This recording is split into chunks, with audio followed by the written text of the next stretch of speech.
Uric acid is the best product of our body.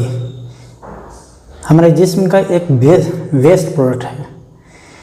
जब uric acid हमारे जिस्म में बढ़ जाता है तो वो पेन करने लगता है जॉइंट में, खासकर स्मॉल जॉइंट में। जब मेरे किडनी का फंक्शन बहुत बेहतर नहीं है, अच्छा वर्क नहीं कर रहा है, इस वजह से यूरिक एसिड बढ़ सकता है। या फिर यूरिक एसिड की मात्रा बढ़ गई है बॉडी में, जिससे किडनी बहुत सारे यूरिक एसिड को बाहर नहीं निकाल पाता है, इससे यूरिक एसिड बढ़ जाता है।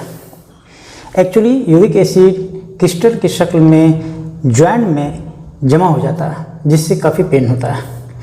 ख़ासकर ये सिम्टम आपको उस वक्त ज़्यादा दिखेगा जब आप रेस्ट में रहेंगे। आप जब सो के उठते हैं मॉर्निंग में तो आप देखेंगे कि एड़ी में चुभन वाला दर्द होता है, कांटे की तरह चुभेगा, और आदमी जैसे बेड से ज़मीन पर पैर रखता है तो लंगड़ा होकर के चलने लगता है, पेन होने लगता है कि काफ़ी ज़्यादा पेन हो रहा है, हम चल नहीं पाएंगे। चलते चलते कुछ देर के बाद, कुछ काम करने के बाद 10-15 मिनट बाद भी फिर वो नॉर्मल हो जाएगा, दर्द ख़त्म हो जाता है चलने के बाद। चाहे वो एड़ी में हो सकता है, हिल में, या फिर आपका ग्रेटर टो के जॉइंट में हो सकता है, अंगूठे में, या स्मॉल जॉइंट में, या फिर हाथ के फिंगर में भी हो सकता है। ये यूरिक एसिड बढ़ने से आपका प्रॉब्लम गॉट हो सकता है, गठिया हो सकता है। नी जॉइंट में भी पेन होता है तो यूरिक एसिड बढ़ने से भी हो सकता है। एक्चुअली ये नॉर्मल वैल्यू यूरिक एसिड का मेल में अगर देखा जाए 2.7 से लेकर 7.2 तक नॉर्मल वैल्यू है, और फीमेल में 2.6 से लेकर के 6.2 तक नॉर्मल वैल्यू होता है। अगर इससे आपका ज़्यादा हो रहा है तो समझें कि आप यूरिक एसिड के पेशेंट बन रहे हैं। यूरिक एसिड अगर कोई नए पेशेंट हैं, यानी कि उनको अगर नया ये प्रॉब्लम क्रिएट हो रहा है, तो अगर मेल हैं या फीमेल हैं, दोनों को 5 से ऊपर अगर यूरिक एसिड बढ़ गया तो उनको ये सिम्टम दिखने लगता है। और अगर कोई क्रॉनिक है, बहुत ज़्यादा दिनों का प्रॉब्लम है इनको है यूरिक एसिड का, तो वो 7 से ऊपर भी हो जाता है, 9 भी हो जाता है, तब भी बहुत ज़्यादा असर नहीं करता, पेन उतना फील नहीं होता, क्योंकि वो बहुत दिन तक वो झेल चुके हैं, उनका बॉडी एडेप्ट कर चुका है इस तरह से। तो यूरिक एसिड को नॉर्मल करने के लिए ऐसा नहीं कि आपको यूरिक एसिड बढ़ गया है तो तुरंत आप दवा लेना शुरू कर दें। ये फर्स्ट स्टेज है। फर्स्ट स्टेज में दवा लेने की ज़रूरत नहीं, खासकर एलोपैथ दवा, अंग्रेजी दवा लेने की ज़रूरत नहीं होती है। इसमें कुछ आपको परहेज़ करना होगा, परहेज़ कर कुछ आपको खाना है, कुछ चीज़ से परहेज़ करना है, इससे आपका यूरिक एसिड नॉर्मल हो जाएगा। सबसे पहले आपको खाना क्या नहीं है, आप रेड मीट छोड़ दें, फिश छोड़ दें, एग छोड़ दें, ये सब चीज़ अभी नहीं खाएं, ठीक है।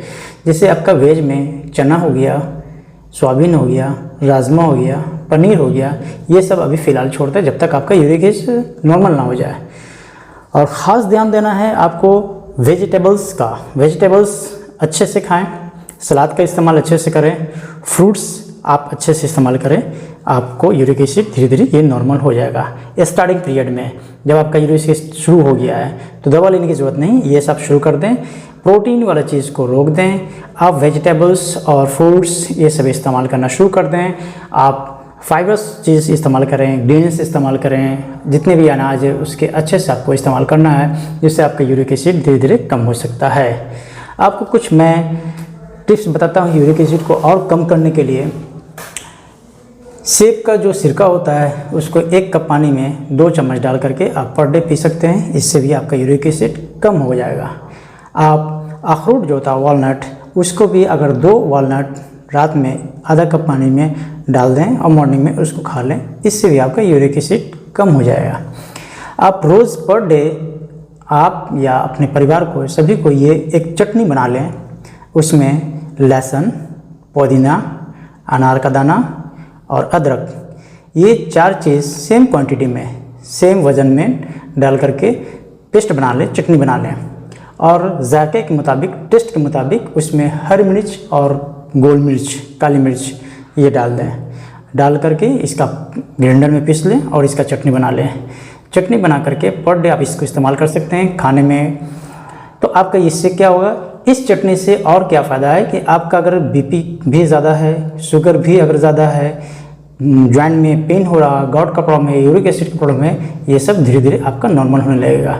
इस चटनी से और फ़ायदा है कि बहुत सारी बीमारियाँ भी आपको नॉर्मल होने लगती है।